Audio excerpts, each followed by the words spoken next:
Being kind will get you far in life. When you can go beyond the ego, you are able to break free from self-absorbed habits that can damage your health.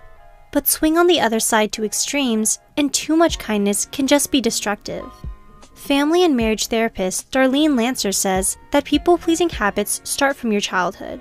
If you feel like you always had to accommodate to others, it may have stemmed from your parents who withheld love from you, forced impossible expectations on you, and practiced unfair ways of disciplining you.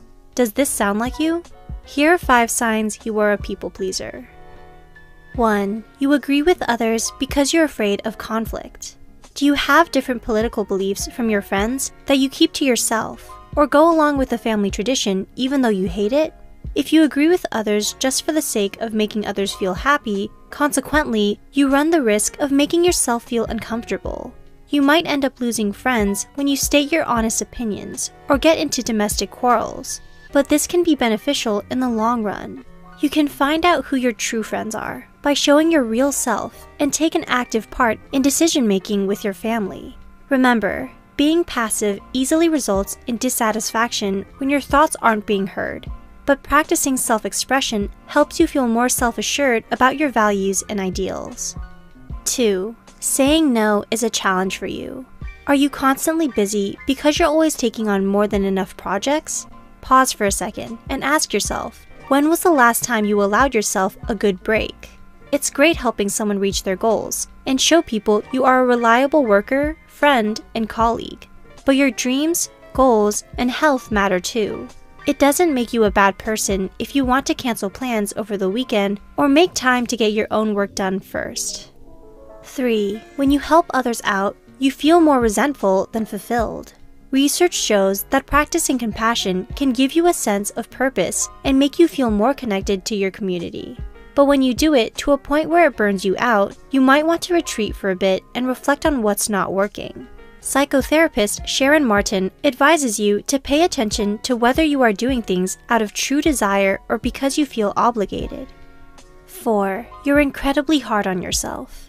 When parents are overbearing and have high demands for you, it puts you at a higher risk of being a people pleaser. Does this sound like you? When you make mistakes, you don't cut yourself slack and strive for perfection instead of progress. Psychologists Thomas Curran and Andrew Hill define perfectionism as an irrational desire to achieve, along with being overly critical of oneself and others. When you don't embrace your failures, you will never learn resilience, an essential life skill to have. Focus on your strengths instead and practice mindfulness. 5. You pretend like you're doing all right when you're actually hurting on the inside. When you experience all the previous points mentioned, overextending yourself to others, being hard on yourself, and agreeing with others just to avoid conflict, it makes it difficult for people to reach you when you aren't vulnerable enough to state your true feelings. Bottling your emotions up instead of openly talking about them can prevent you from forming authentic connections. Is it really worth keeping everyone happy when this only sustains artificial relationships? Remember this the next time you want to hide your disappointment. When was the last time you did something without feeling the pressure to please? Want to learn how to stop negative thoughts? Check out our video here. Thanks for watching. Hey guys, my name is Yumi and I am one of the partners of Psych2Go. Today I'm not only here to introduce myself, but to also introduce you guys to our amazing Psych2Go magazines. Don't they look wonderful? These magazines were all created by our amazing and talented magazine manager, Imogen.